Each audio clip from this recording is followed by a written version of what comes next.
Merci à Maggie Blanchard pour cette belle chanson. Bonjour, bonsoir à tous et bienvenue à cette nouvelle édition de notre émission à questions ouvertes sur la page Facebook de l'Académie des Vainqueurs. Bienvenue à tous ceux qui se connectent à nous des quatre coins du monde. J'aurais voulu accueillir chacun personnellement, mais aide-moi juste à dire à ton voisin, écris quelque chose à quelqu'un sur la page pour lui dire bienvenue à cette émission spéciale. C'est une émission spéciale parce que nous parlons d'un sujet spécial, le sujet de l'adoration. Lorsqu'on parle d'adoration, il y a tellement de choses qui sont dites, il y a tellement de registres d'explications qui jaillissent et nous avons pensé avec l'une des questions qui a été posée, non pas de répondre juste à cette question, mais surtout de profiter de l'occasion de cette question pour expliquer un ensemble de choses très importantes concernant l'adoration, particulièrement l'adoration lorsqu'il s'agit de la nouvelle alliance. Donc nous allons répondre aux questions que notre frère a posées. Il veut savoir ce que c'est que la véritable adoration, ce que signifie adorer Dieu en esprit et en vérité, c'est comment être un véritable adorateur. Et je peux vous dire tout de suite que chaque chrétien, chaque enfant de Dieu est un adorateur. Être chrétien, être fils de Dieu, c'est être un adorateur. Qu'est-ce que cela signifie? Qu'est-ce que cela implique? Que signifie réellement la conversation que Jésus a eue avec la femme samaritaine dans Jean chapitre 4, où il disait que l'heure vient, et elle est déjà là, où les vrais adorateurs adoreront le Père en esprit et en vérité. Voilà un peu comment dire ça, voilà un peu les contours des questions que nous allons aborder ce soir, les questions que nous allons développer sur la base de la parole de Dieu, bien sûr. Donc, bienvenue une fois de plus à chacun. Laissons encore juste 1 ou 2 minutes pour que le lien de ce direct puisse être partagé au plus grand nombre de personnes. Peut-être juste 1 minute. Alors, tu peux tout de suite aller au bas de la diffusion, cliquer sur partager et partager au maximum de personnes. Vous savez, chacun des sujets que nous abordons est un sujet très important.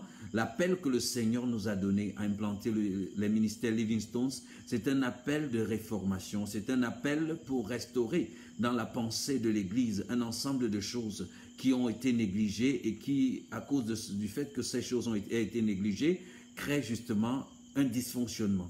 Donc, ce n'est pas juste une émission, ce n'est pas juste un enseignement ou quelques éléments au sujet de la louange et de l'adoration, mais c'est effectivement révéler la pensée de Dieu au sujet de la nouvelle création.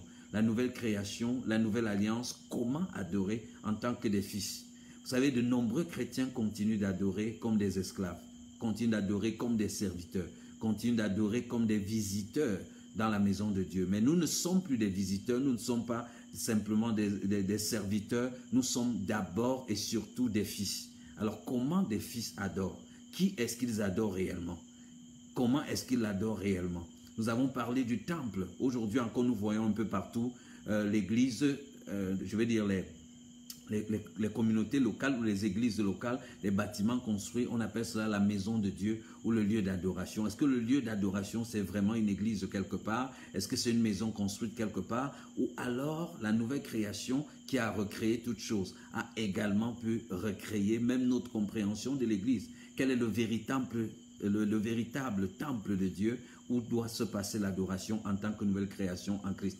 Voilà quelques éléments que nous allons aborder dans le cadre de cette émission, dont je vous invite à vous asseoir confortablement, à vous éloigner de toute distraction et à pouvoir passer ce moment merveilleux de dégustation de la parole de Dieu.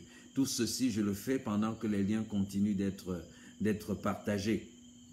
Aussi, vous savez, nous venons de terminer un module 0 à Douala et je crois que vous pouvez lire sur nos différentes pages, notamment notre page Facebook, tout l'entrain et les témoignages qui en découlent. Le Seigneur veut vraiment s'assurer qu'en cette saison, qu'en cette génération, que l'Église soit recentrée sur la personne de Christ seul et son œuvre seulement.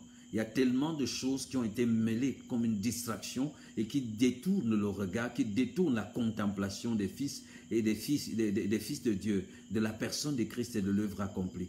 Or, en lui, par lui, lui et lui seul, et au travers de l'œuvre qu'il a accomplie, pouvons-nous être en véritable communion avec Dieu? Pouvons-nous être véritablement recréés par Dieu? Pouvons-nous être véritablement transformés par Dieu? Et pouvons-nous vivre sur terre une vie chrétienne victorieuse et fructueuse? C'est pourquoi nous reviendrons encore et encore pour répondre à vos questions avec la grâce de Dieu, mais pas simplement répondre à ces questions, mais pouvoir ressortir clairement la perspective de la nouvelle alliance, la perspective de la nouvelle création en ce qui concerne ces questions. Donc voilà, le décor étant planté, nous allons donc commencer tout de suite avec la question de l'adoration. Avant d'entrer dans les textes bibliques qui traitent de l'adoration et même dans la définition de l'adoration, je voudrais pointer ici tout de suite un ensemble de constats. Vous savez, la louange adoration de plus en plus dans l'Église, dans le corps de Christ, dans les églises, il faut dire ça comme ça, sont remplacées par, dans certaines églises, sont remplacées par des moments d'animation musicale.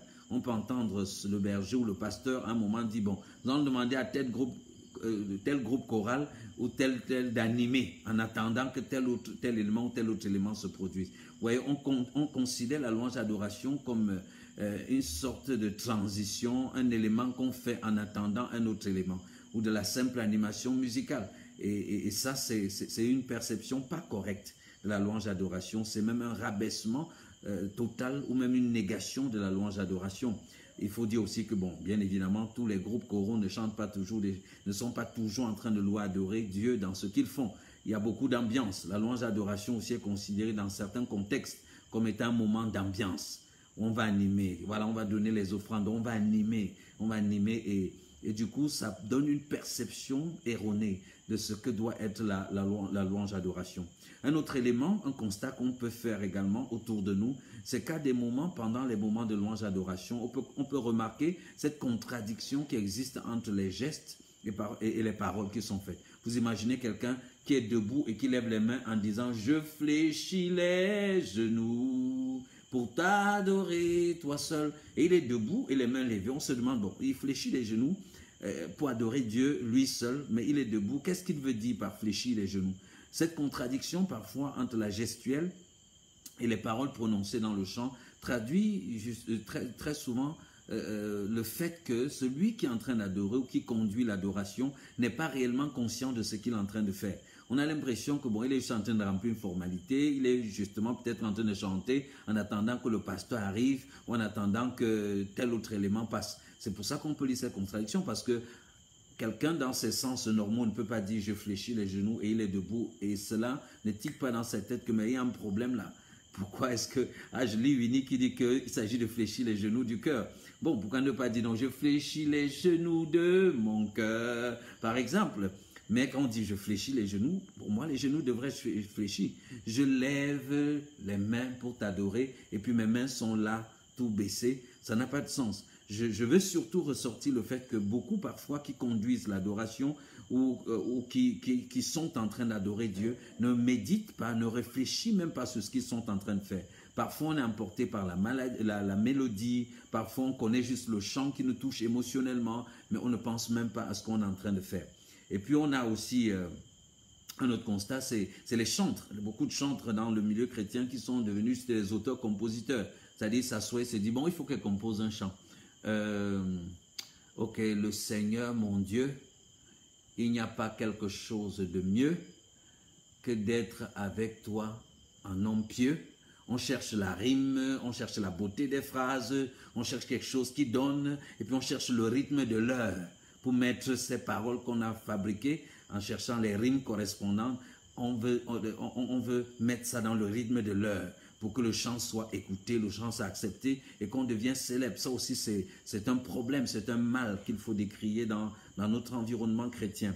Il y a l'ignorance des temps et des saisons, c'est-à-dire n'étant pas toujours conduit par le Saint-Esprit, soit dans la composition des chants, soit dans le leadership, la direction d'un moment louange adoration, on se retrouve donc à aligner juste un ensemble de chants pourvu que ça touche les gens. Si vous constatez dans le milieu chrétien, les chants viennent par vagues. À une époque, c'était libéré, oui, je suis libéré. Quand, dans un moment d'adoration, le chant là sortait, tout le monde fondait en profonde adoration. Après, on est passé des vagues. Après, c'était Père, nous t'adorons. Dès qu'on mettait ce chant dans un moment d'adoration, tout le monde, j'ai envie de dire, tout le monde tombait dans une profonde atmosphère hautement spirituelle. Mais qu'est-ce qui se passe? Comme je dis, parfois on n'est pas très sensible à la direction de l'esprit, que ce soit pendant le moment où on conduit les chants ou pendant qu'on est en train de chanter. Du coup, on aligne juste des chants qui touchent les émotions des personnes sans nécessairement les conduire à la destination. Parce que conduire l'adoration, conduire les gens en tant que chantent dans la louange d'adoration, c'est les amener à une destination précise, qui est la destination de la conscience de plus en plus profonde et intime de Dieu en eux. Et cette conscience les pousse à s'exclamer justement par des chants, par des gestes, par des attitudes. Vous comprenez? Mais parfois, ce n'est pas ça. On ne discerne pas, on n'est pas dit conduit par l'esprit. Du coup, on force les gens à faire un ensemble de choses. C'est ce que j'appelle la quête des sensations fortes. On commence à lever les mains, lever les mains, lever les mains. Commence à bénir le Seigneur. Commence à bénir. Commence à faire les mains comme ça, à gauche, à droite. Commence à sauter. Tout le monde, faites comme ceci, faites comme cela. Vous voyez, on n'est pas conduit par l'esprit. Ces gens ne sont pas amenés à la destination qu'il faut. Tout à l'heure, quand je vais l'expliquer, vous allez voir que la louange d'adoration n'est pas supposée être quelque chose où quelqu'un est en train de te dire ce qu'il faut faire. C'est un peu comme si un homme se mettait devant son épouse et puis il y avait quelqu'un derrière pour lui souffler ce qu'il faut dire de son épouse. Non. Quand tu regardes ton épouse, quand tu regardes ton époux, quand l'amour là est là, il faut dire ça comme ça, tu n'as pas besoin, ce serait même une insulte, un malaise, que quelqu'un soit en train de te dicter les mots qu'il faut dire. Tu contemples la personne et les mots viennent seuls. Tu les exprimes seuls.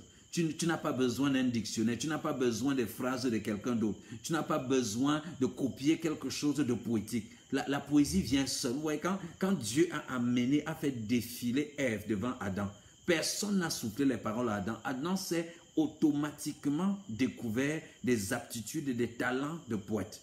Il s'est exclamé, voici, cette fois-ci, celle qui est l'os de mes os, la chair de ma chair. Il n'a pas besoin d'un cours, il n'a pas besoin d'un enseignement dessus. La louange adoration est un peu comme l'écho naturel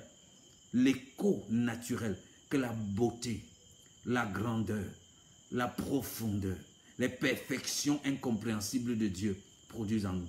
Quand nous contemplons cela, quand nous regardons cela, nous avons un écho. Et cet écho-là peut être oh, gloire. Cet écho-là peut être des larmes qui coulent. Cet écho-là peut être des genoux qui fléchissent. Cet écho-là peut être des mains qui se lèvent. Cet écho, parfois on se retrouve juste couché par terre. Personne ne te dit ce qu'il faut faire.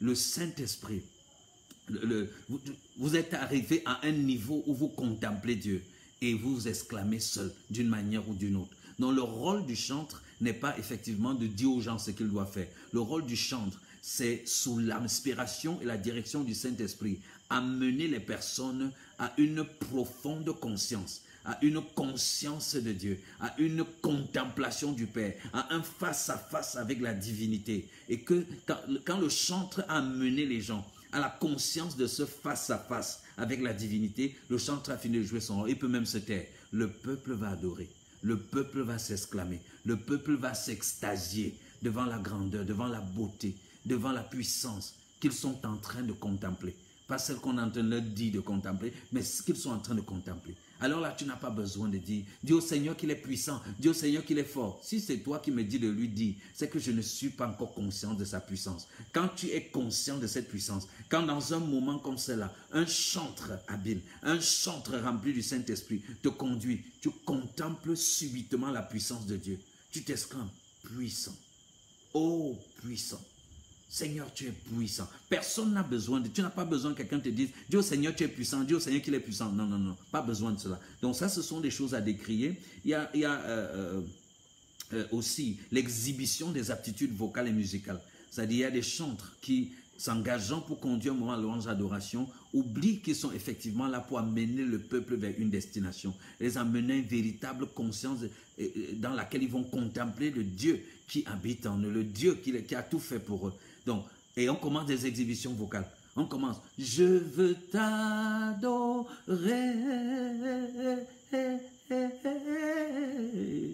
Là, tout le monde se déconcentre. On suit la tournure de ta voix. On se laisse impressionner. À la fin, tu n'as pas conduit les gens à la destination où ils sont face à face. Dans la conscience d'un face à face avec le Père, tu les as conduits à un face à face avec ta voix, la beauté de ta voix, la beauté de tes tournures. Seigneur, viens. Oh, dis-moi, qui va se concentrer pour contempler Dieu? Quand une voix est en train de faire autant d'activités, une voix recherche autant d'attention, une voix cherche à captiver l'attention, on ne va pas pouvoir le faire. Parfois, le chantre, je parlais d'exhiber ses aptitudes vocales, mais parfois même la gestuelle. La gestuelle est telle, la manière de faire pendant qu'on chante fait que celui qui est en face ne peut pas contempler autre chose que vous contemplez. L'habillement d'abord est tellement extravagant, parfois tellement impudique, parfois tellement indécent, que le frère moyen qui est là, qui essaye de garder ses pensées sanctifiées, se retrouve automatiquement en train de contempler la sœur, en train de se poser la question où d'autres sœurs sont en train de te regarder devant, en train de te dire, et pas avoir acheté la ici où? On peut même coudre ça à quel niveau? Et ainsi de suite. Je ne dis pas que ce que je veux faire ressortir, c'est que le chantre, celui qui conduit déjà les personnes à l'adoration, doit être le plus effacé possible. Si c'était possible, tu devenais invisible, on entendait juste ta voix et ta manière de conduire. Il faut que celui qui conduise, qu'à un moment, on perde de vue sa voix, qu'on perde de vue son habillement, qu'on perde de vue qu'il y a même des gens devant. Parce que ces personnes que tu conduis, tu as su les amener sous la direction du Saint-Esprit à la contemplation du Père face à face. Tu as su les amener à un moment où ils sont spirituellement tellement conscients de Dieu qu'ils ne peuvent pas être conscients d'autre chose. Gloire à Jésus. Donc je dis ça aussi, c'est des choses. Cette exhibition des aptitudes, des apparences, des techniques de musique, le batteur qui veut à tout prix se faire remarquer, fait des roulements à tout bout de champ, le bassiste qui appuie plus fort sur les cordes pour dominer, ainsi de suite. Ce n'est pas l'esprit de la véritable adoration.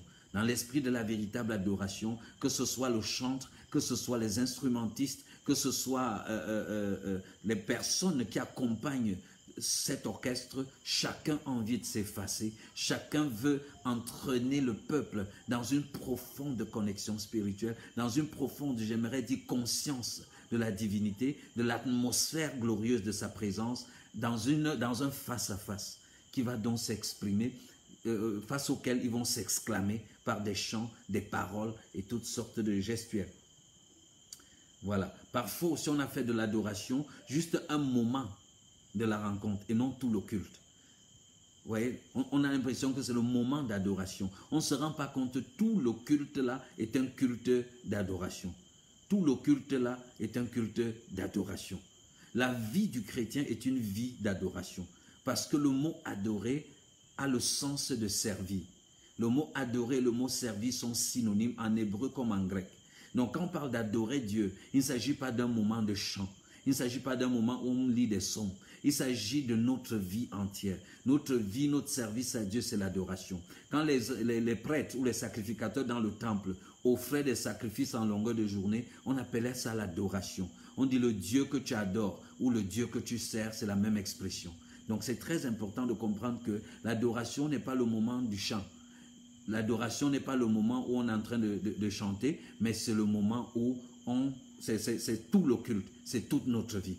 Merci à toi, Anthony Crésus. Tu as lu le livre Lève-toi et vis et tu as quelques questions. C'est une très bonne chose, mon frère.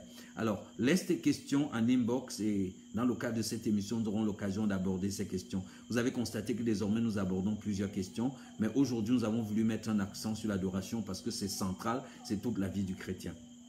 Alors, nous disons aussi que l'adoration, parfois, est devenue un moment de manipulation. Ça, je l'ai déjà expliqué. Pousser les gens à poser tel acte ou tel autre. Fais comme ça, lève les mains, dis au Seigneur que nous avons dit non. La véritable adoration conduit les personnes qui suivent, conduit les personnes qui sont en train d'être conduites à un face-à-face avec Dieu. Et chacun s'exclame selon ce qu'il contemple.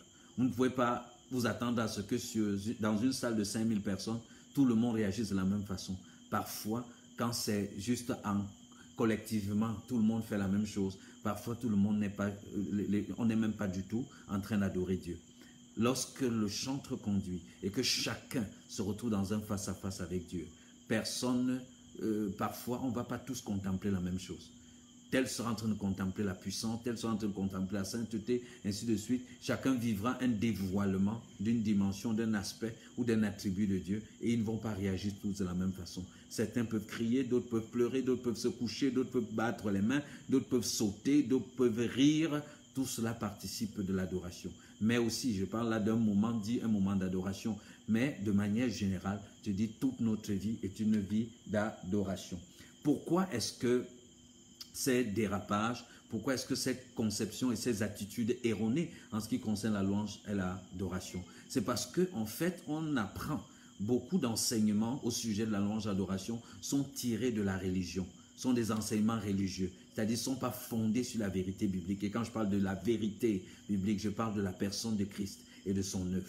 Donc, quand on puise les enseignements de la religion, c'est-à-dire de l'Ancien Testament et des approches de louange d'adoration qui se trouvent là-bas, on se trouve dans une situation où on met trop d'accent sur les apparences, sur les symboles extérieurs au lieu de la vérité. On se trouve dans une posture où on finit par vouloir émouvoir les hommes et non Dieu lui-même. Il y a ça. Il y a aussi le fait que la louange d'adoration, pour beaucoup, pour certains chantres, il faut le dire, certains chantres, c'est devenu un moyen de gain. Vous voyez? On se demande si c'est des chantres ou des artistes. Ils chantent pour Dieu ou ils chantent pour les hommes. Et il faut faire bien la différence, le registre. Parce que la louange d'adoration a pour destinataire Dieu. Maintenant, si on est artiste, musicien, on peut être artiste, musicien gospel sans être chanteur. On peut décider de chanter des musiques gospel, par exemple des chants qui exhortent, des chants qui encouragent, qui ne sont pas nécessairement des chants de louange d'adoration. Mais lorsqu'on parle de la louange d'adoration, c'est un registre exclusivement pour honorer Dieu, c'est tourner totalement vers Dieu. L'autre problème est aussi c'est qu'il y a la mauvaise définition de la louange d'adoration. Lorsqu'on parle de louange d'adoration, on regarde aux chants et aux paroles et non pas à la contemplation. Je dis encore, la louange d'adoration n'est pas le chant ou alors les paroles. Le chant ou les paroles sont la conséquence de l'adoration, mais ce n'est pas ça l'adoration. L'adoration, c'est la contemplation. L'adoration, c'est la contemplation de Dieu, dans le but de l'exalter, dans le but de le reconnaître, dans le but de le glorifier, dans le but de le magnifier. Vous voyez? Donc, chanter ou émettre des paroles, c'est une conséquence de ce qu'on veut exprimer lorsqu'on contemple Dieu. C'est notre exclamation lorsque nous contemplons Dieu dans ses facettes incompréhensibles, ses facettes incernables. Dieu merci, en Christ, nous pouvons cerner, nous pouvons avoir le dévoilement. Et chaque fois que nous expérimentons, nous contemplons un dévoilement d'un des attributs de Dieu envers nous. Nous nous exclamons en adoration. Nous nous exclamons en chant, en parole, en fléchissant les genoux. Voilà de quoi il s'agit. Bien évidemment aussi, il y a le fait, comme je l'ai dit, que la louange d'adoration, c'est puisé dans l'Ancien Testament. Et nous avons déjà plusieurs fois dans le cadre de cette émission et dans le cadre de nos formations, expliqué sur la base d'Hébreux 7, 8, 9 et de bien d'autres passages bibliques que l'ancienne alliance a été remplacée par une nouvelle alliance. L'ancienne alliance a été trouvée inefficace, incapable de conduire l'homme au dessein de Dieu. Et une nouvelle alliance a été créée, que nous ne sommes pas juste le peuple, nous ne sommes pas le peuple d'Israël, nous ne sommes pas les serviteurs de Dieu, nous le sommes par choix, mais nous ne sommes pas par nature les serviteurs de Dieu, nous sommes des fils. Donc la venue de Jésus sur la terre, sa crucifixion, sa mort, son ensevelissement, sa résurrection, son ascension et son assise dans les cieux a marqué une différence totale, a renversé le cours de l'histoire de Dieu avec l'homme. Et ça, nous devons tenir compte de cela lorsque nous lisons, lorsque nous apprenons la Bible. Donc, lorsqu'il s'agit de la louange d'adoration, il faut savoir effectivement qu'il y avait une manière de louer et d'adorer Dieu dans l'Ancien Testament, dans l'Ancienne Alliance, et que dans la Nouvelle Alliance, dans le Nouveau Testament, dans l'Église de Jésus-Christ, au milieu de la nouvelle création, il y a une autre manière de percevoir et d'exprimer la louange adoration. Donc, ça, c'est très, très important. Vous voyez, avec cette pratique erronée dans l'Église, on a pour conséquence quoi? Des émotions abondantes, sans transformation véritable de vie. La plupart des gens qui pleurent pendant un moment de louange d'adoration ne sont pas nécessairement les personnes qui marchent le plus par la suite dans la sanctification. On se demande ce qui les faisait pleurer. Mais si tu pleures parce que tu es ébloui, comme disait le chant, tu m'as ébloui. Nanana, je ne suis plus esclave de la peur. Si tu pleures parce que tu es ébloui par la gloire de Dieu, si tu pleures parce que tu es extasié par sa présence manifeste qui t'a pénétré, qui t'a ébloui, et alors tu réponds en adoration de pleurs, ça va laisser des traces. Ça va laisser un impact dans ton caractère, un impact dans ta vie de tous les jours. Moïse, bien qu'il soit dans l'Ancienne Alliance, a contemplé Dieu pendant 40 jours et 40 nuits et la gloire de Dieu est restée sur son visage. Imaginez maintenant nous dans la Nouvelle Alliance, habités par Dieu, quand la conscience de ce Dieu qui habite en nous remplit tout notre être et déborde sur nous et nous enveloppe totalement dans l'adoration, dans un moment extraordinaire où nous finissons par nous exclamer par des pleurs, par des écroulements, par des agenouillements, par des couchers par terre, par des taper les mains, par des sauter, par des courir, par des nouvelles langues spirituelles qu'on commence à parler. Imaginez si c'est vraiment la réponse à une véritable contemplation de Dieu, l'impact que ça peut laisser sur la vie d'une telle personne. Non, mais quand nous avons une conception erronée de la louange adoration et que nous la vivons de manière erronée, nous allons voir des gens avec des émotions abondantes, mais sans transformation véritable. J'ai suivi l'histoire, un pasteur l'a raconté dans une de ses prédications, j'ai trouvé c'était une histoire intéressante.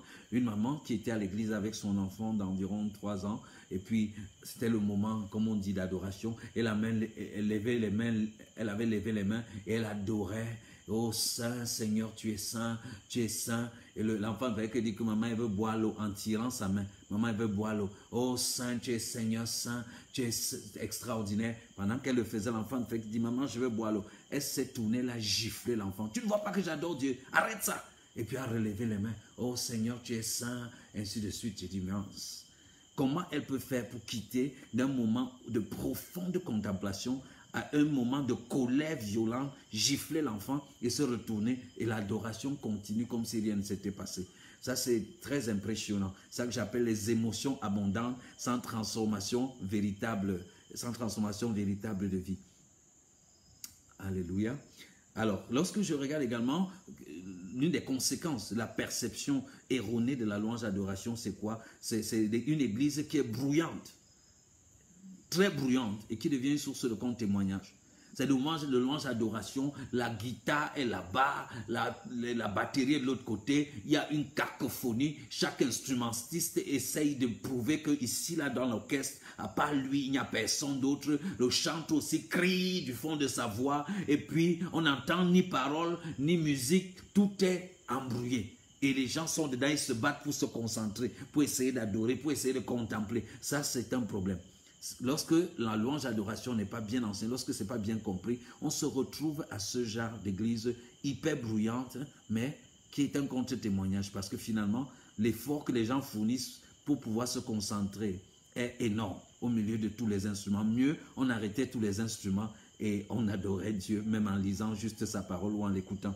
On constate aussi qu'il y a ce que j'appelle une sorte de fausse présence de Dieu ou de faux réveil ou un réveil superficiel. Lorsque la louange d'adoration n'est pas communiquée correctement, ce qui se passe, c'est qu'il y a un faux feu, une fausse présence de Dieu. Comme je disais, avec l'exemple de la maman de tout à l'heure, tu te tournes, tu gifles l'enfant, alors que tu prétends être en train d'expérimenter une glorieuse présence manifeste de Dieu. Non, ça, c'est pas possible. Lorsque la présence manifeste de Dieu, parce que la présence de Dieu, il y a plusieurs présences de Dieu, je crois que je l'ai déjà expliqué ici dans le cadre de cette émission. Il y a la présence permanente de Dieu à l'intérieur de nous, il y a l'omniprésence de Dieu, il y a la présence manifeste de Dieu, généralement, lorsque nous sommes rassemblés. Donc, je parle de cette présence manifeste lorsque tu es vraiment enrobé, lorsque tu es vraiment ébloui, lorsque tu es vraiment absorbé, capturé dans cette présence glorieuse.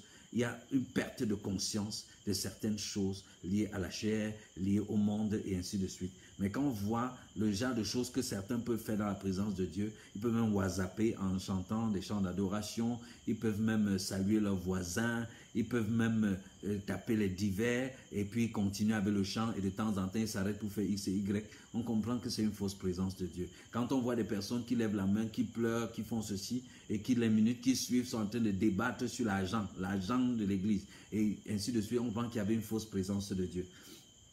Donc, et aussi, cette mauvaise conception de la louange d'adoration produit des hypocrites, des gombistes, c'est-à-dire des personnes qui se disent chantent, mais pour qui le gombo passe avant tout.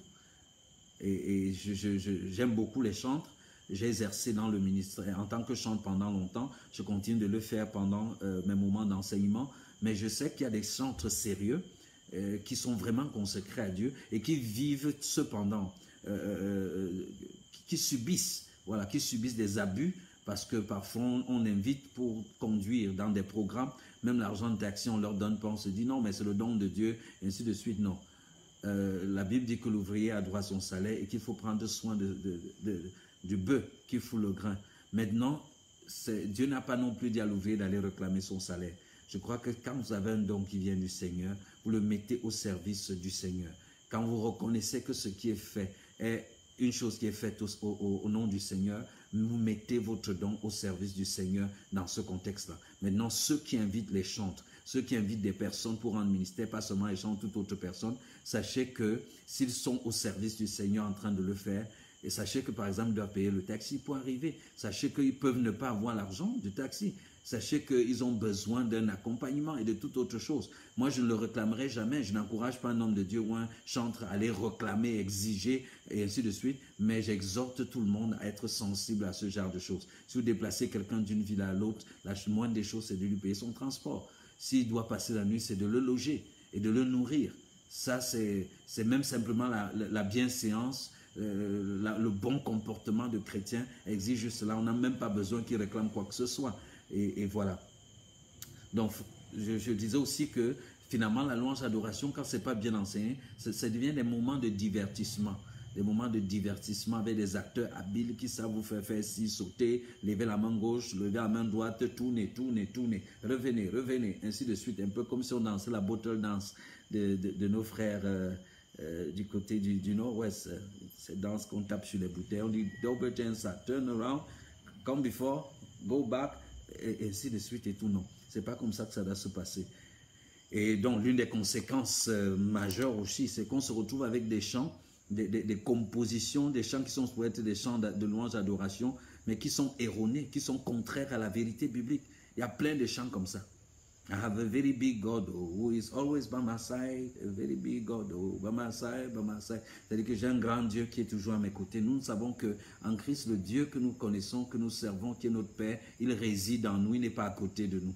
Vous comprenez? Il réside à l'intérieur de nous. Et donc, il y a plein de chants comme ça qu'on finit par chanter, mais qui sont contraires à la vérité parce que finalement, ces chants n'ont pas été composés à la suite d'une contemplation de Dieu.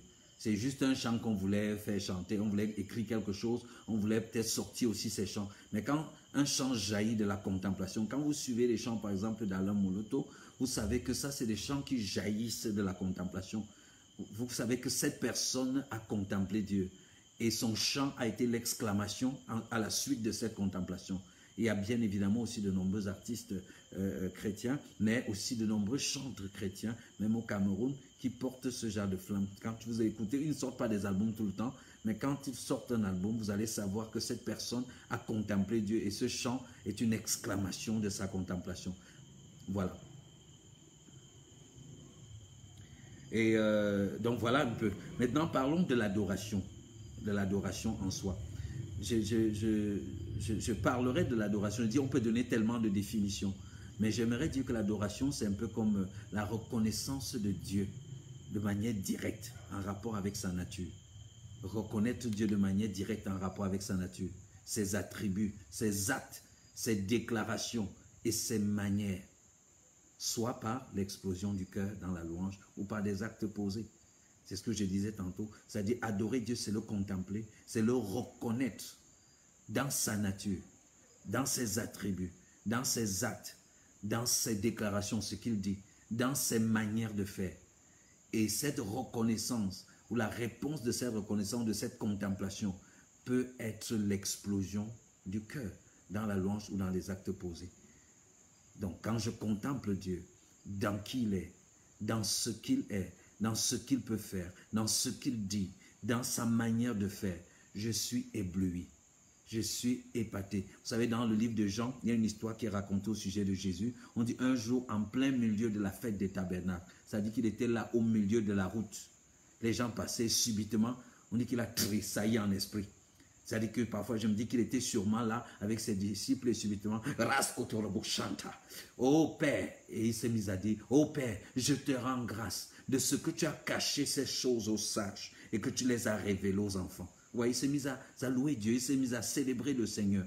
Mais il a tressailli en esprit, il s'est mis à le faire. C'est-à-dire, c'est comme si subitement, il a contemplé, il a saisi une manifestation, une expression d'une œuvre de Dieu. Le fait que Dieu, dans sa sagesse extraordinaire, a caché le mystère du salut aux sages et que c'est à des enfants, des gens de rien du tout, des pêcheurs de poissons, ainsi de suite, que cela soit en train d'être dévoilé. Voilà l'adoration, une exclamation, une explosion à la suite d'une contemplation. Personne n'a dit à Jésus que maintenant, Jésus, maintenant, exclame-toi. Maintenant, Jésus, lève les mains. Maintenant, fais ceci. Non, c'est une explosion. Quand vous lisez l'apôtre Paul parler du Seigneur dans le livre de Colossiens, d'Éphésiens, ainsi de suite, il vous dit mystère insondable.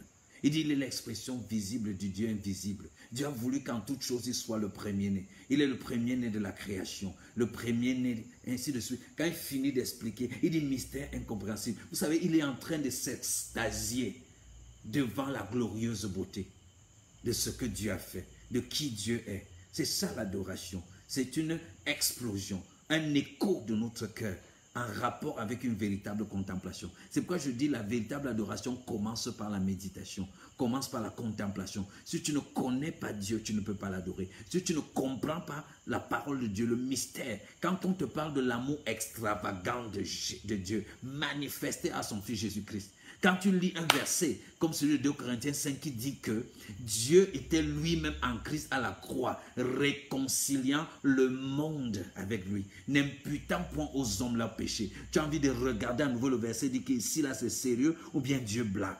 C'est trop extraordinaire.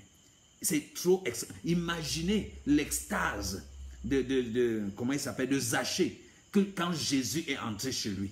Il a contemplé la miséricorde dans sa forme la plus agressive, dans sa forme la plus extraordinaire. Il est resté dépassé par cela. Il s'est mis à adorer. Comment il a adoré? Il a commencé à dire, si j'ai pris l'argent de quelqu'un, je lui rembourse le double. Venez, prenez. Ça dit, ça c'est l'explosion. Il éclate, ça c'est un acte d'adoration. Ça c'est un acte d'adoration. Cette femme qui est venue verser, cette prostituée qui est venue verser le parfum sur la tête de Jésus, laver les larmes avec les pieds de Jésus avec ses larmes et avec ses cheveux, c'est l'explosion. Jésus dit qu'elle manifeste beaucoup d'amour parce que beaucoup des péchés ont été pardonnés. Quand elle contemple ce que Jésus a fait pour elle, elle ne sait pas quoi faire. Alléluia. Oh, quand je contemple cela, je ne sais pas quoi faire. Je ne sais pas si je dois, parfois tu ne sais pas si tu vas te tenir debout, si tu vas t'asseoir, si tu vas te coucher par terre, si tu ne sais pas si tu veux lever les mains, parfois tu veux faire même les deux, tu veux lever et baisser les mains en même temps, tu veux parler et chanter en même temps, les larmes coulent et tu ris, ça dit aïe aïe aïe, c'est pourquoi j'aime ce chant. Je ne peux m'imaginer ce que ce sera quand je marcherai debout devant toi, je ne peux m'imaginer. Et le refrain dit, entouré par ta grandeur, mon cœur va-t-il frémir? Danserai-je pour toi, mon Jésus? Serais-je saisi par la peur? Devant toi resterai-je debout? Vais-je tomber sur mes genoux? Chanterai-je? Alléluia. Est-ce que je pourrais te parler? Je ne peux m'imaginer. C'est un peu ce genre de confusion émotionnelle qu'on peut sentir. Quand on a contemplé. On peut contempler Dieu au travers de sa parole. On peut contempler Dieu au travers de la méditation. On peut contempler Dieu au travers des moments de chant, des moments de communion fraternelle. On peut avoir un dévoilement subit d'un aspect de Dieu et s'exclamer en adoration. Bien aimé, l'adoration c'est notre vie. Comme disait le chant, je veux t'adorer, ma raison de vivre c'est de t'adorer. Ma raison de vivre en longueur de journée. Nous avons des multiples occasions de nous exclamer, de nous extasier. Parfois, je suis en train de conduire et subitement, un aspect de l'œuvre de Christ jaillit dans mon esprit. Je me mets à parler en d'autres langues seul. Parfois, je ralentis, je commence à rouler de côté. Parce que cet amour est trop grand, trop profond. Vraiment haut, large, long, profond, comme il est dit. C'est de ça qu'il s'agit lorsqu'on parle d'adoration. Reconnaissance directe de Dieu dans sa nature, ses attributs, ses actes, ses déclarations, ses manières de faire. Et cette reconnaissance nous pousse à une explosion du cœur dans la louange ou par des actes posés. Alléluia. N'attendez pas qu'un homme de Dieu dise que si quelqu'un dépose une offrande de 10 000 ici, Dieu va lui donner 100 000 non. Parfois, cette contemplation peut te pousser à sortir de l'argent et à les mettre dans le panier des offrandes. Cette contemplation de l'œuvre de Dieu subitement peut te pousser à dire que je vide mon compte bancaire et je réalise une œuvre pour le Seigneur. Tu n'as pas besoin d'être manipulé. C'est pourquoi que je dis parfois quand je vois les gens débattre, est-ce qu'on doit donner la dîme, on ne doit pas donner, est-ce qu'on doit donner, oh il faut donner l'argent, il faut donner l'argent. Je dis bon, parfois quand on se retrouve en train d'insister comme ça pour que les gens donnent, c'est parce qu'ils n'ont pas encore saisi profondément Christ. Ils n'ont pas encore saisi Christ dans sa profondeur. Frère, quand tu as saisi, quand tu as réalisé ce que Christ a fait pour toi, il n'y a rien que tu vas vouloir refuser. Il n'y a rien qu'en voulant donner au nom du Christ, tu vas te mettre à compter. Il n'y a rien que tu vas vouloir retenir. Tu as envie de tout lui donner.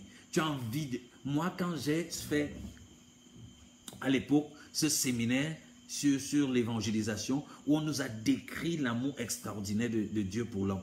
Quand j'ai fini de suivre ça, c'était clair pour moi. Je ne pouvais rien faire d'autre de ma vie que de vivre pour dévoiler cet amour au plus grand nombre, que de creuser davantage, connaître encore plus cet amour et le dévoiler aux autres. Je n'ai pas pu retenir ma vie, je n'ai pas pu retenir mes projets professionnels, je n'ai pas pu retenir autre chose. J'ai dit, je livre tout cela pour comprendre plus profondément. Comme Paul dit, tout ce que je connaissais, j'ai vu cela comme de la boue à cause de l'excellence de la connaissance de Christ. Il dit non, toute ma vie, il n'y a rien que je peux retenir. Après tel amour, je lui donnerai tout en retour. Et je sais quoi que je lui donne, ma vie, mon intelligence, tout à son service. Je sais que ce n'est pas suffisant. Je sais que je ne pourrai l'adorer dans sa plénitude que lorsque je serai sorti de ce corps de chair. Mais au moins tant que j'y suis, tout ce que j'ai, je peux lui donner. Alléluia. Donc c'est ça. Le mot hébreu, c'est shaka. Et en grec, c'est proskoneo. Il y a plusieurs mots, mais j'ai pris cela.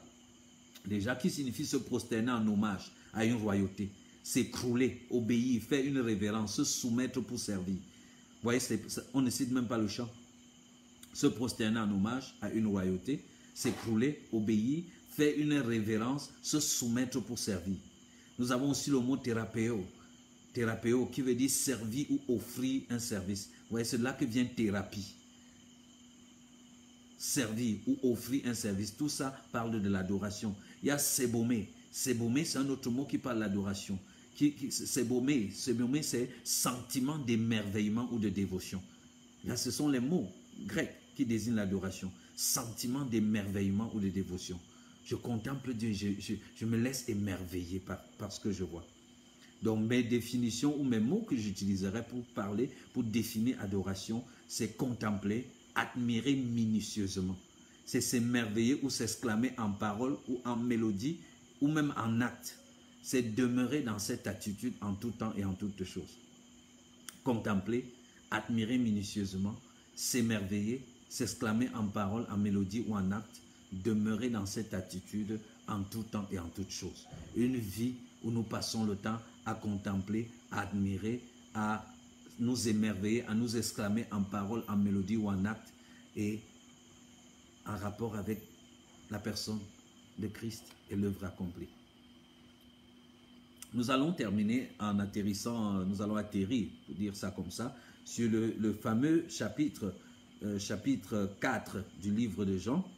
Voilà, Jean chapitre 4, où il y a une conversation importante que Jésus va avoir là-bas avec une femme samaritaine. Je vais lire peut-être à partir du verset 20.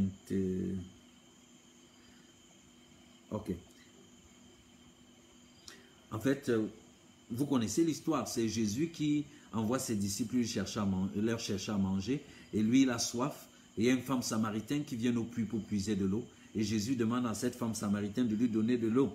Verset 15 dit...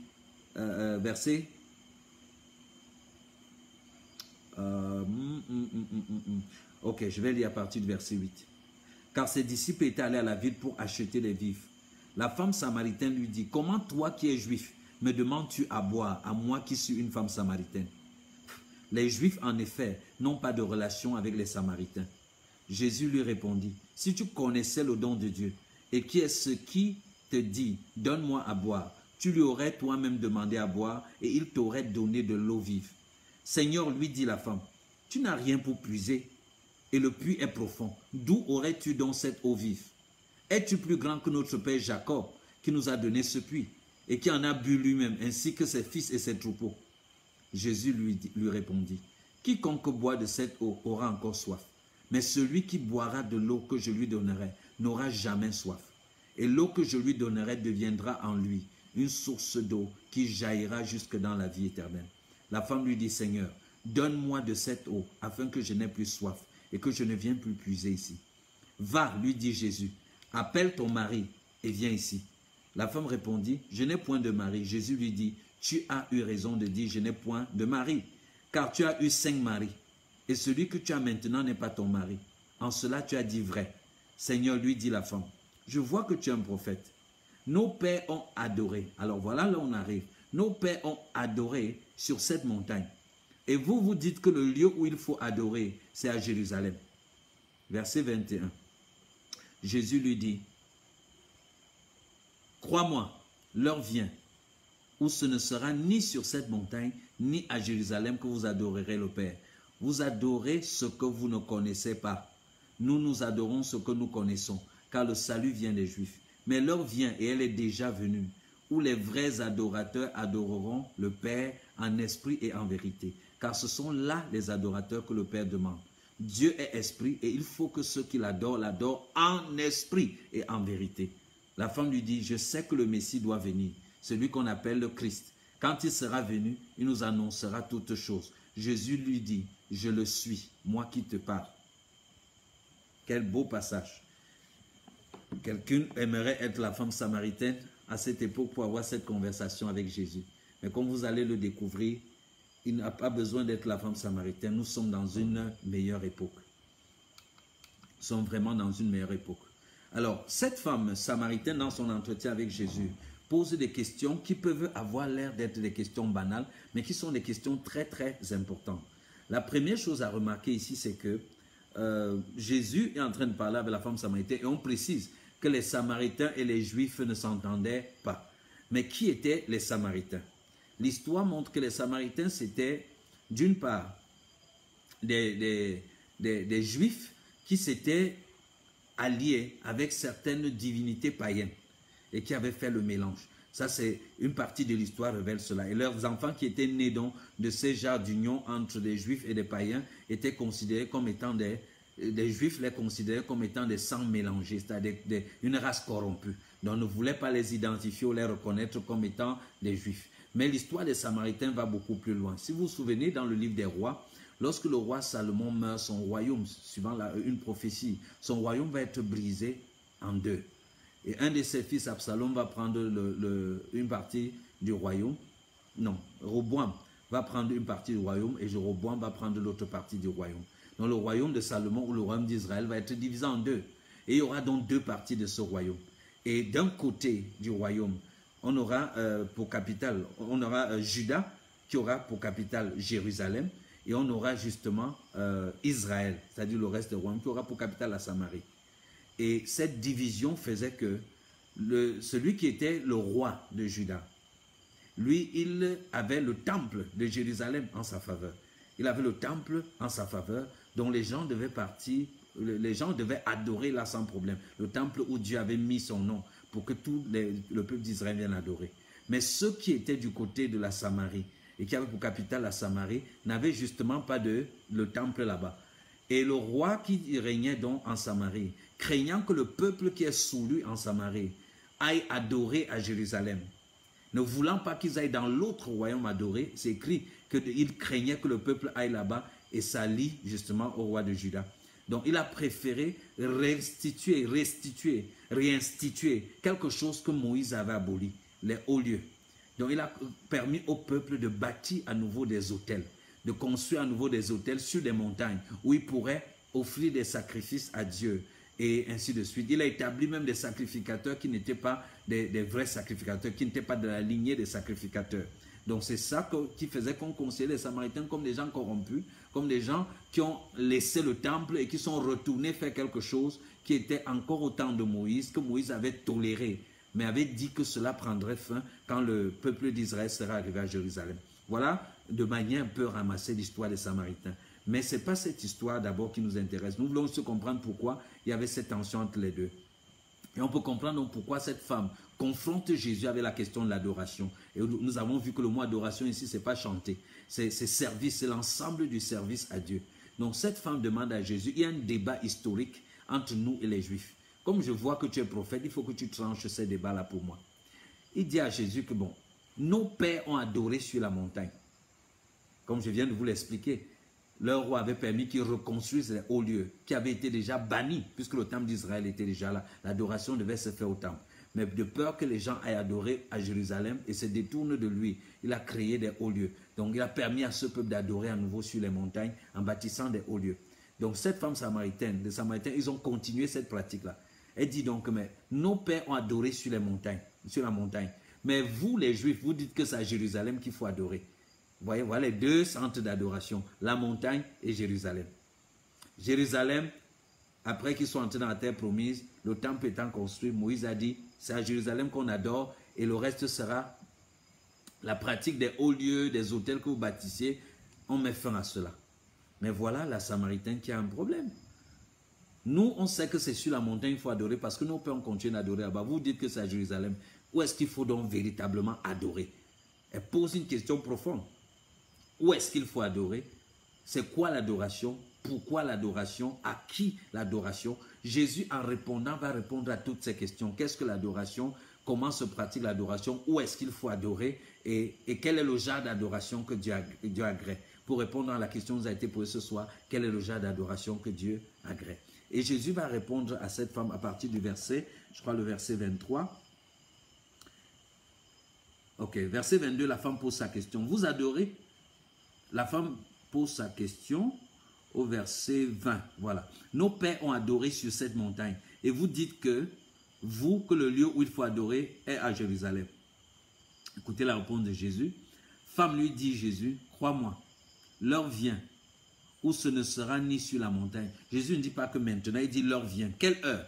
Quand il sera mort et ressuscité, il y a une nouvelle heure qui va commencer. Il y a un nouveau temps, une nouvelle saison, une nouvelle ère d'adoration qui va commencer. En d'autres termes, la manière dont qu'on a adoré jusqu'ici, que ce soit sur la montagne, que ce soit dans les temples, ou dans les églises, ou dans les... Il dit que cette manière-là va être révolue.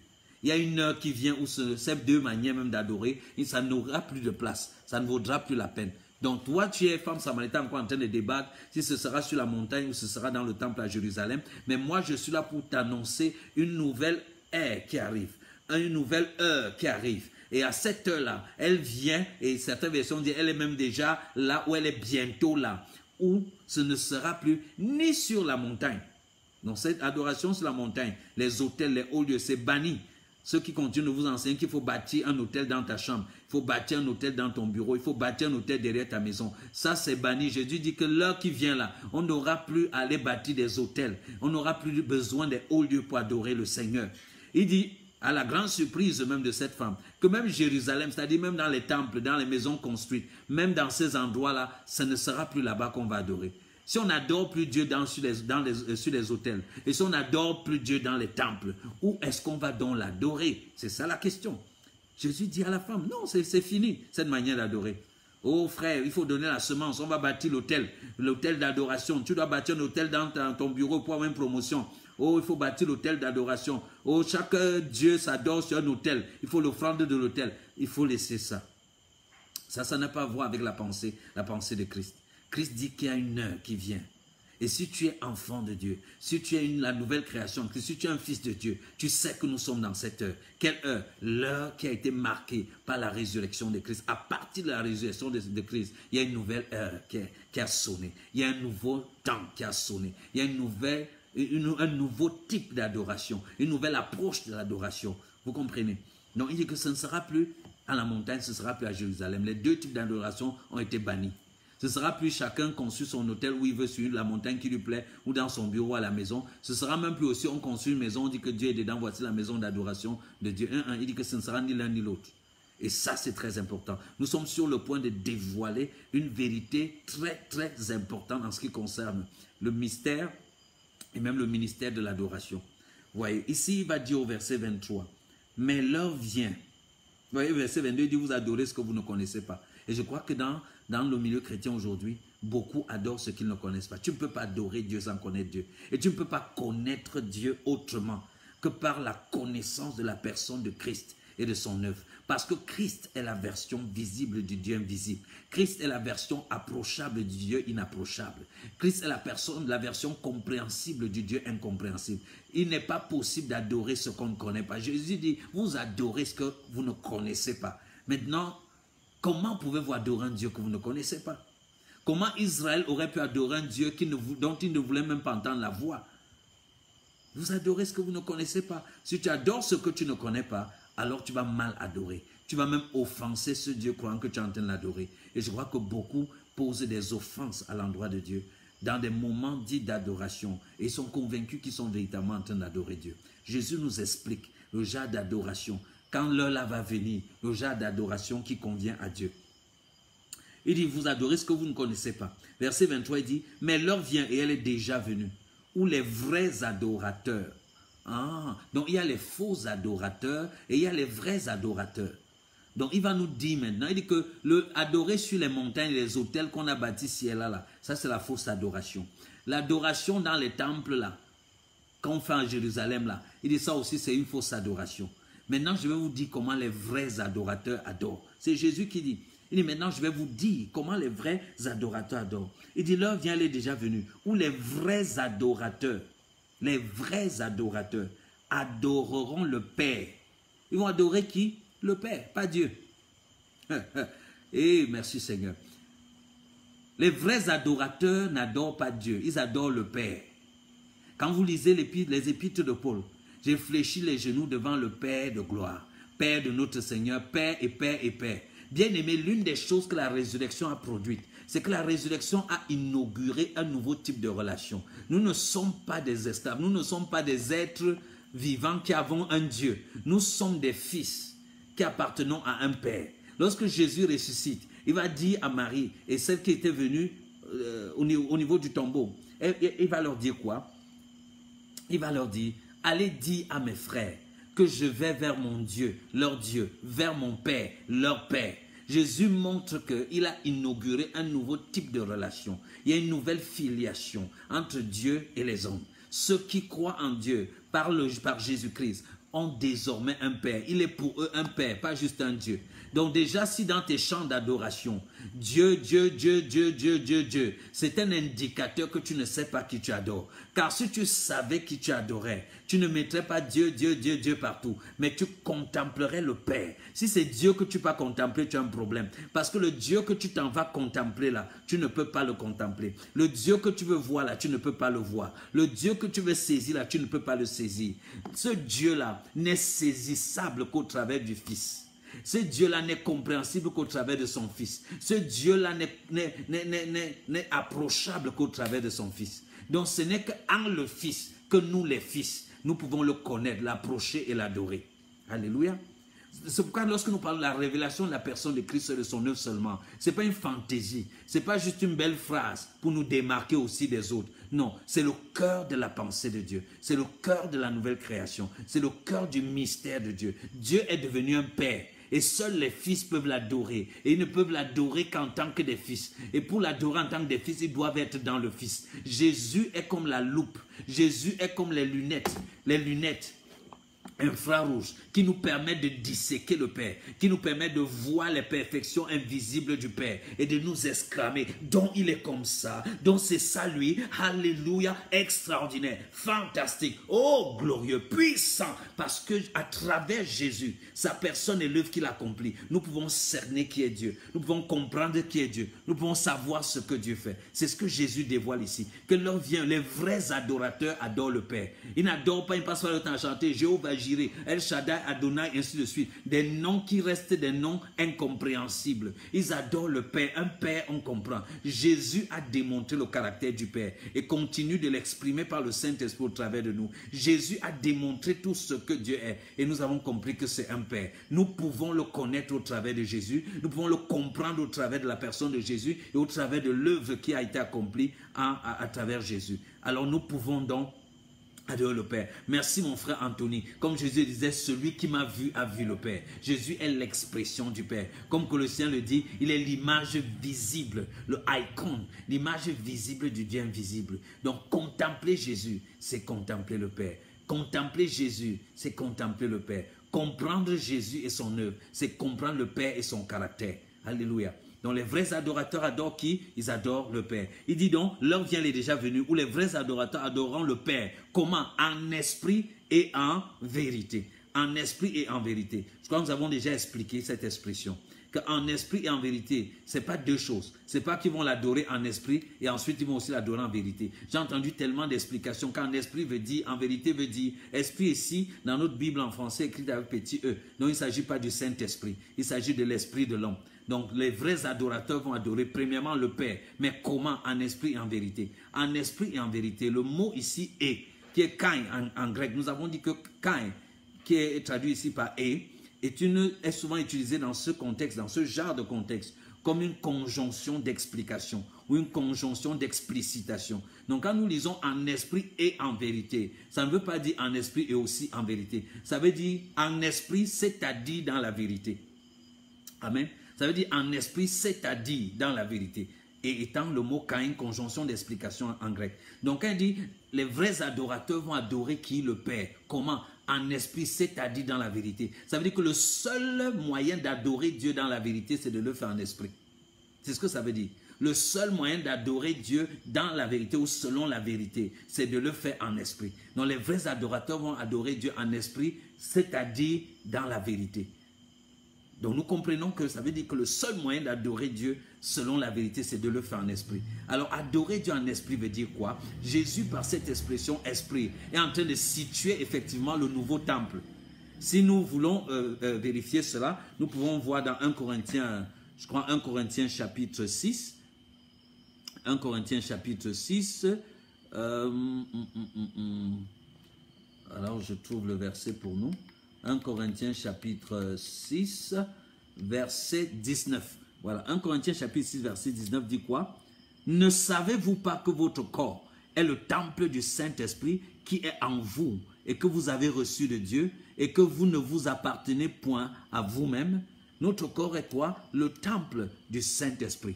Que dit le verset 16? Le verset 16 dit ceci. Ne savez-vous pas que celui qui s'attache à une prostituée a un seul corps avec elle? Car il est dit que les deux deviendront une seule chair. Mais celui qui s'attache au Seigneur est avec lui un seul esprit. Vous voyez? Et maintenant, 1 Corinthiens 3, 17 nous dit que nous sommes le temple de Dieu. Donc Jésus, quand il dit c'est adorer Dieu en esprit en vérité, c'est-à-dire adorer Dieu en esprit, c'est-à-dire dans la vérité, il nous montre le nouveau temple. Le nouveau temple de Dieu, c'est ton esprit bien-aimé. Le nouveau temple de Dieu où l'adoration se passe, c'est ton esprit. Puisque tu es devenu un seul et même esprit avec Christ.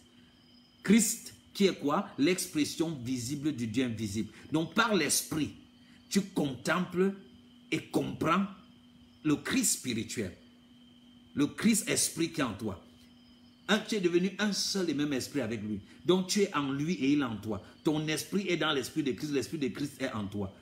Ce mélange te donne donc la capacité de pouvoir comprendre, de pouvoir expliciter. Il est mélangé à toi. Donc tu peux le comprendre, tu peux l'analyser, tu peux étudier Christ, tu peux disséquer Christ, tu peux comprendre Christ. Oh, la compréhension de Christ, la découverte de Christ, la découverte des perfections incompréhensibles, invisibles de Christ et de l'œuvre qu'il accomplit. C'est la découverte du Père dans son caractère, dans son identité, dans ses attributs. Et cela te pousse en esprit à adorer.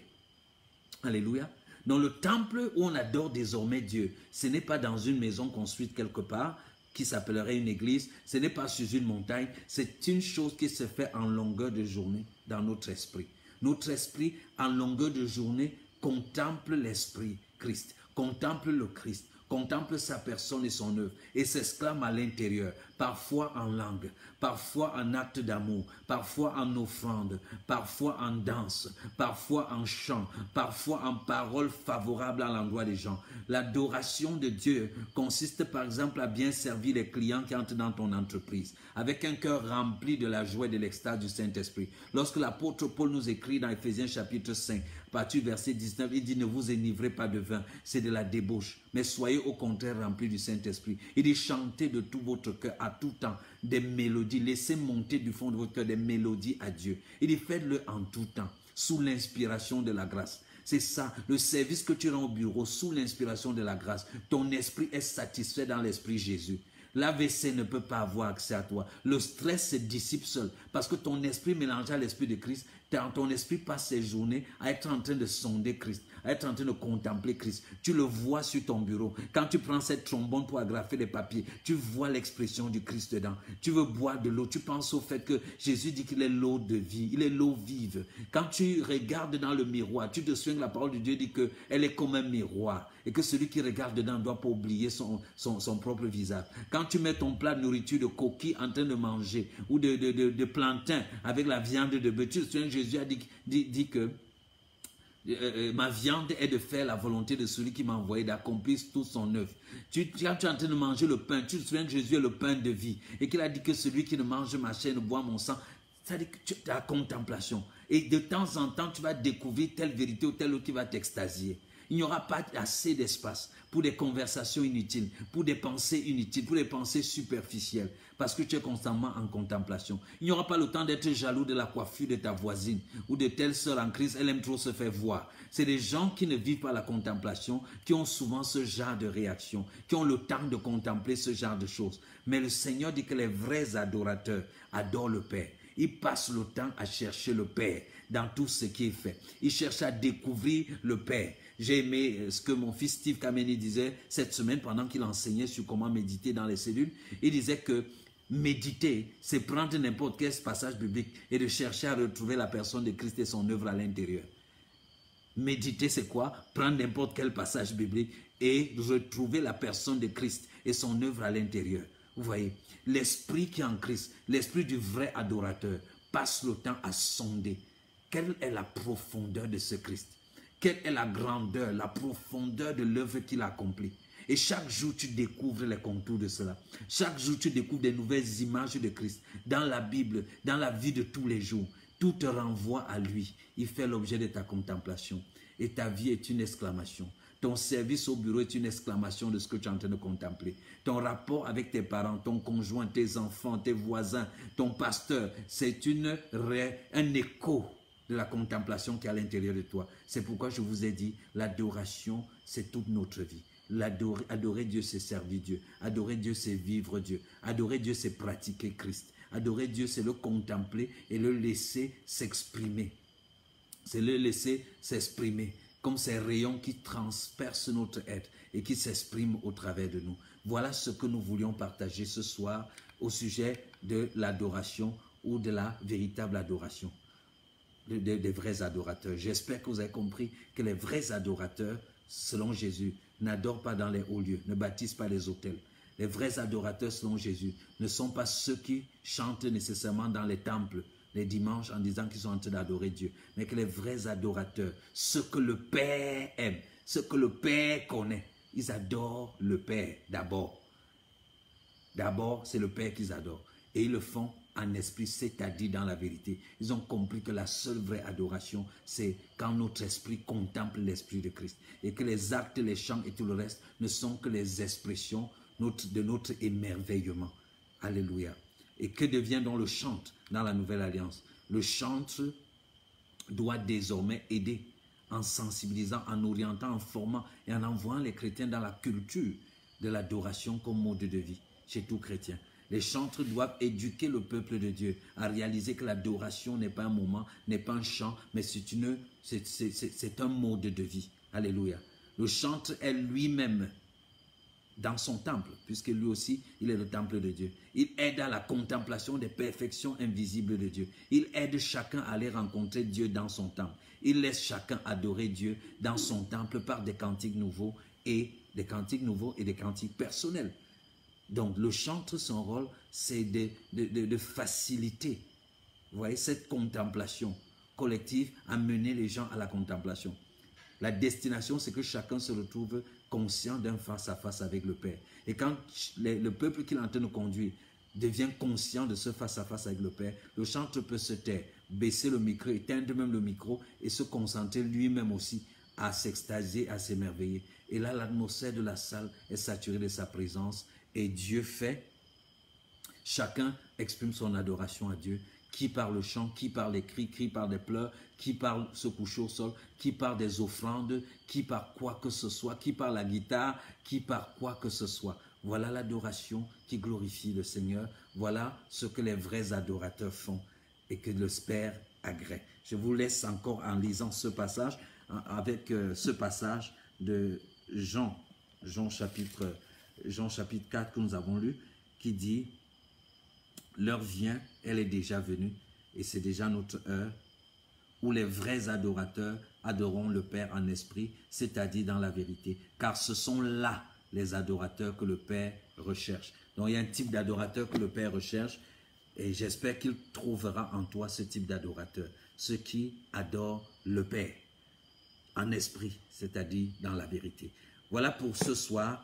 Restez connectés, continuez de partager avec nous vos questions. Merci d'avoir été nombreux, connectés à suivre. Partagez au maximum l'émission. Nous voulons aider, participer à cette réformation que Dieu est en train de faire dans son Église. Partagez donc au maximum de vos contacts. Invitez les chantres que vous connaissez, les artistes gospel, les serviteurs de Dieu à suivre cette vidéo et à pouvoir laisser le Saint-Esprit réformer la culture de louange adoration dans nos églises et dans le milieu chrétien. Merci à ma réalisatrice pour cette émission, Aude Lekabot, que je vois bien sûr en ligne. Merci à tous ceux qui prient, tous ceux qui soutiennent matériellement et financièrement par des encouragements ce ministère Living Stones. Nous avons déjà annoncé notre premier module 0, séminaire module 0 à Montréal du 21 au 24 juin. Nous avons également le module 1 qui aura lieu du 25 au 29 mars ici même à Yaoundé. Vous pouvez prendre contact avec nos différents services d'information et de communication, soit par WhatsApp, Facebook, et ainsi de suite, pour vous rassurer que vous ne ratez aucune de ces bonnes dates. Nous saluons tous ceux qui sont vraiment en train de nous suivre du côté de la France, avec Lydienne, Romuald, Audran, et Fly, et voilà, tous ceux qui nous suivent de ce côté-là, ceux qui nous suivent déjà du côté de Montréal, une grande équipe est là-bas en train de planifier, en train d'organiser le tout premier module 0 du côté de Montréal. Merci à tous, merci à chacun. Continuez de commenter, de partager, laissez-nous vos questions. Vous êtes extraordinairement bénis. Avec la leçon de ce soir, travaillez à être des adorateurs qui adorent le Père en esprit et en vérité, des vrais adorateurs. Vous êtes bénis à jamais en Christ.